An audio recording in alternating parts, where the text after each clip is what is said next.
Wancho. Halika, babae ka. Halika, sumama ka sa akin. May pupuntahan tayo. Ibabalik kita sa impyerno ng pinanggalingan mo! Halika! Dito ka! Magsama! Nakakahiya ka! Hindi ka pa pala magaling. Gusto mo pa kami mahawa sa kretong mo? Ha? Halika! Halika! Halika! Halika! Sana ay ikaw na. Halika! Halika! Sandali, Wancho! Huwag mo ko ibalik doon. Parang awa mo na. Gusto ko lang makasama ang mga anak ko. Ayaw mong bumalik doon? Ha? O ipagbibigyan kita. Halika! Halika! Hindi kita ibabalik doon. Huwag kang mag-alala. Pero doon ka! Sa kalye, gumala-gala ka ron. Magkalat ka, ano bang pakialam ko? Pero hindi ka na maaari din sa pamamahay na ito. Eloisa, tulungan mo ko. Anak, wala akong pupuntahan. Parang awa mo na, anak. No, gusto mo pati anak mo, hahawa rin, ha? Halika, halika! Wancho! Halika! Halika! Lumabas ka ng bahay na to!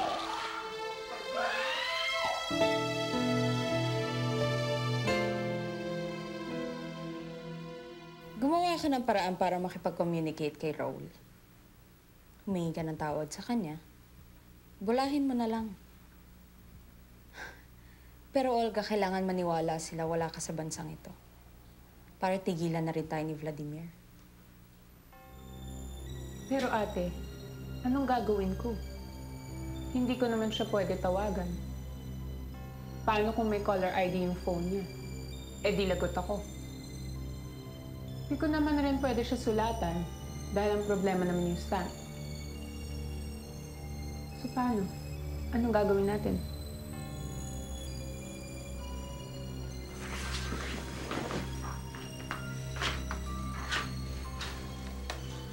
Sabihin na lang nating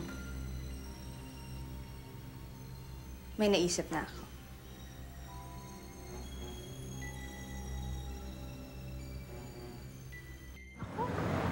Mukhang close na kayo ng bagong empleyado, ah. Kita ko kayo nag-uusap kanina, eh. Siguro, type mo yan, no? Ako? Oo. Hindi ah. Parang wini-welcome lang eh. Yung kasi utos sa akin ng HRV. Sure? Sure. Hi, Apollo. Hey! Hi. Hi. Okay, I'll see you tomorrow. Bye. See ya. See ya. Pero alam mo, Esme, hindi siya yung babaeng type ko eh. Alam mo naman yun, di ba? Gusto ko sa isang babae yung simple. Yung mabait, mukhang friendly. Tsaka yung, lalo na yung kalog. In short, parang ikaw. Perfect. I'm ready for my close-up.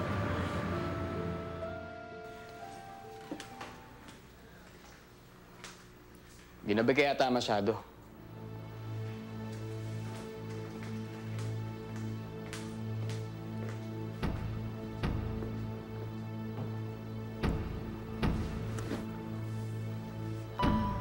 I'm sorry, love. Matraffic eh.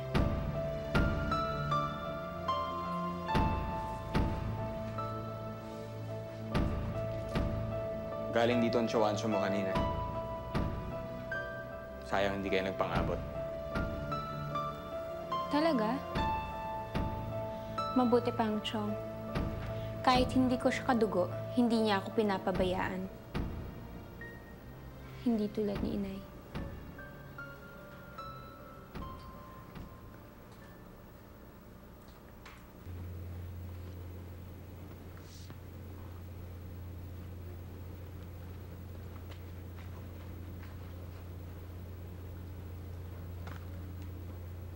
Aling Mariana?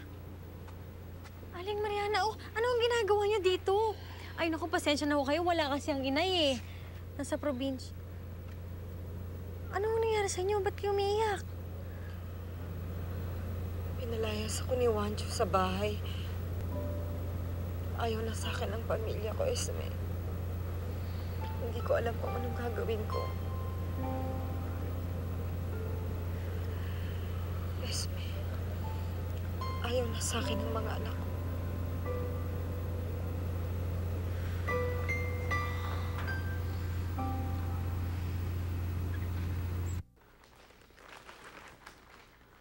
Kahit kailan, alam mo, hindi ko talaga makakasundo ang Ceciliang yan. Mabigat talaga ang loob ko sa kanya. Asawa na siya ng anak mo, Victoria. Kaya pwede ba, pag-aralan mo na siyang tanggapin?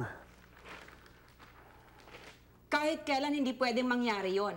Hindi ko talaga siya makakasundo. At pag nakakaharap ko, kumukulo ang dugo ko sa impaktang yon. Bakit? Wala naman kayong pinagkaiba.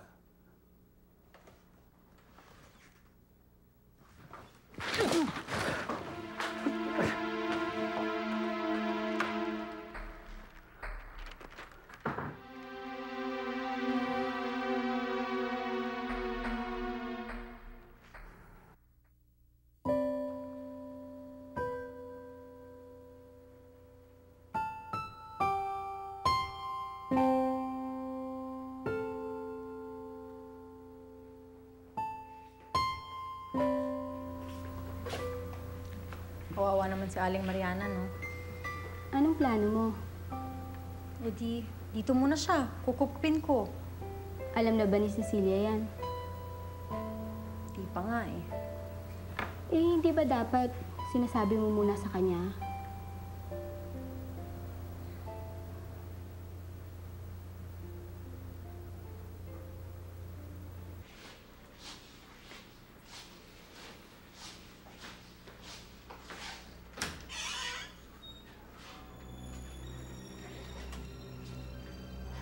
Anong ginagawa mo dito? Kung balak mo makipag-away, tandaan mo, teritoryo ko to. Hindi ako nagpunta dito para makipag-away. Inutusan lang ako ni Consuelo. Pinabibigay siya para sa'yo. Ano to? Galing kay Olga. Para raw kay Raul.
Ikaw pala nandito. Manonood lang sana ako ng TV.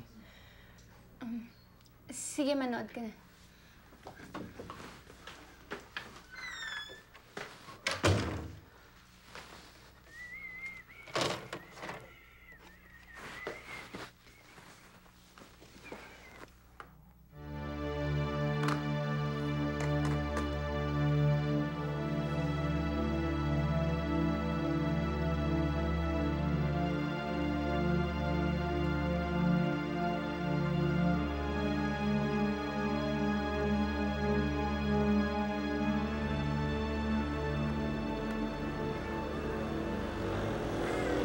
Maiba nga pala ako. Eh bakit mo naman pinalaya si Mare? Hindi naman nakakawa ron. Pwede ba huwag mong pakialaman ang buhay ko, ha? Ang asikasuhin mo, si Guillermo. Kailangan makita natin yung gagong yun.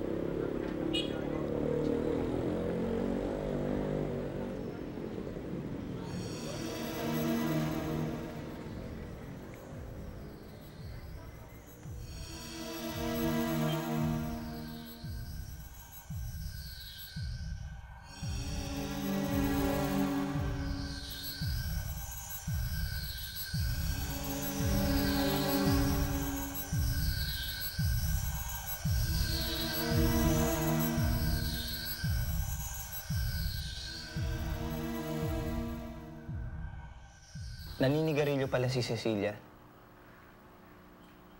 Hindi. Ba't mo naman nasabi yun? Eh, may nakita kasi ako po sa sigarilyo doon sa ashtray, doon sa loob ng den.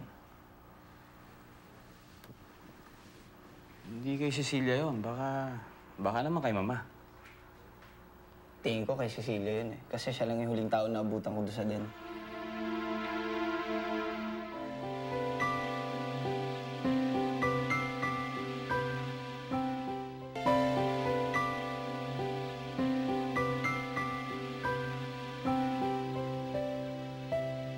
Raul, alam kong hinahanap mo ko. Nasabi na to ni ate. Nandito lang ako sa Canada. May mga inaasikaso. Pero hayaan mo. Pagbalik ko, dadalawin agad kita. Pero sa ngayon, gusto ko magpagaling ka muna. Kuya, buhay si Olga. Buhay siya. Buhay si Olga. Babalikan daw niya ako. Babalikan ako ni Olga.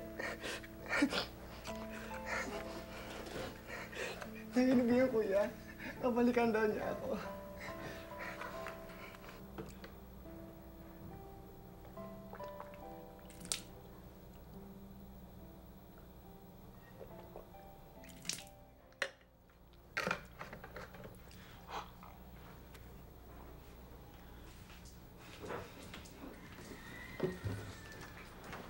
Hi, love.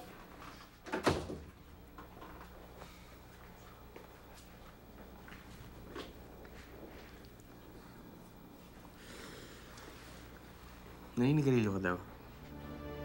Huh? Sino nagsabi niyan? Hindi, no? Kahit amuyin mo pa ako. Love, anong gusto mong kainin for lunch? Magpapaluto ako kay Manang Ising. Alam mo naman paborito ko, di ba? Bahala ka na. Sige.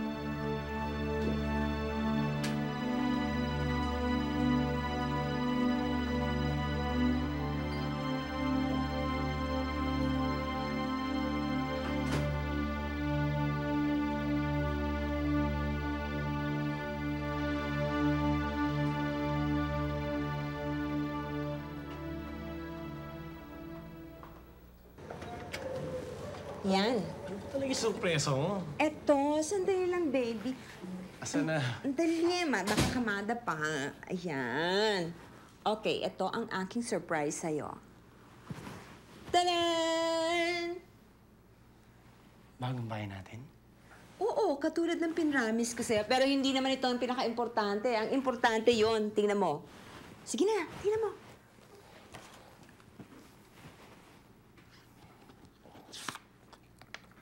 Educational plan yan. Para mapuwersa ka mag-aral.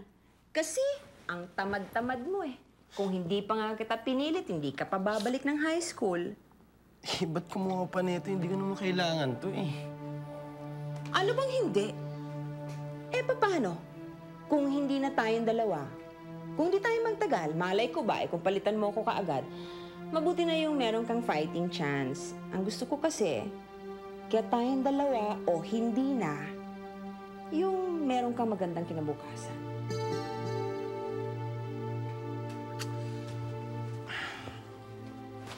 Ano, straw? Ang bait-bait mo. Thank you, ah. Alam mo, Papa, ikaw lang nagsabi sa akin ng ganyan. I love you, Papa. Love you too.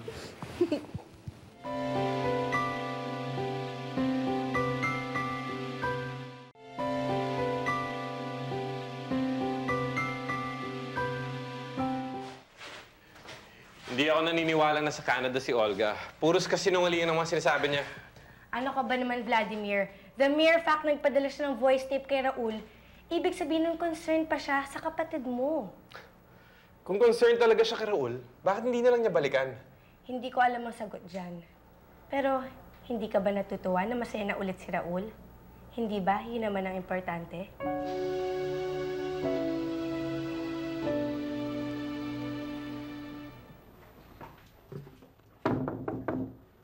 Jose Enrique?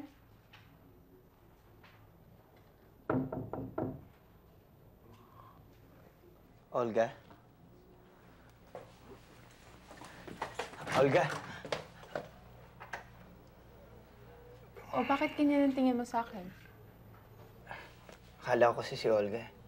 Magka-boses kasi kayo eh.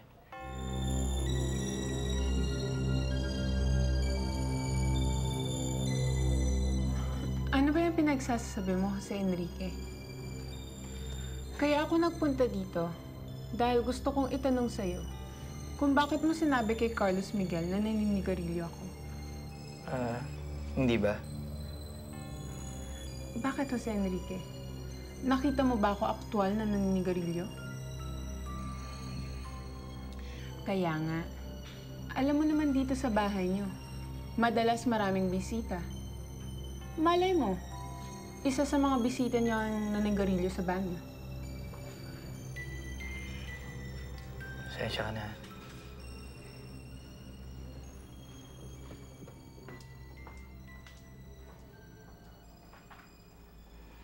Nabigay na ni Simon kay Vladimir yung tape. Siguro by now napakinggan na yun ni Raul. Mabuti na rin yan para kahit papano hindi na nila tayo istorbohin.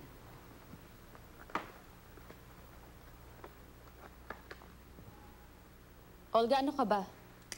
Tigilan mo nga yung kakahit-hit mo na sigarilyo para ka ng pugon eh. May problema ka ba?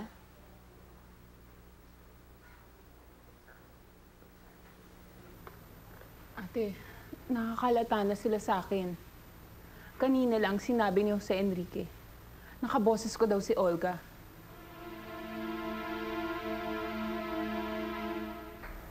Ate, natatakot ako. Natatakot ako.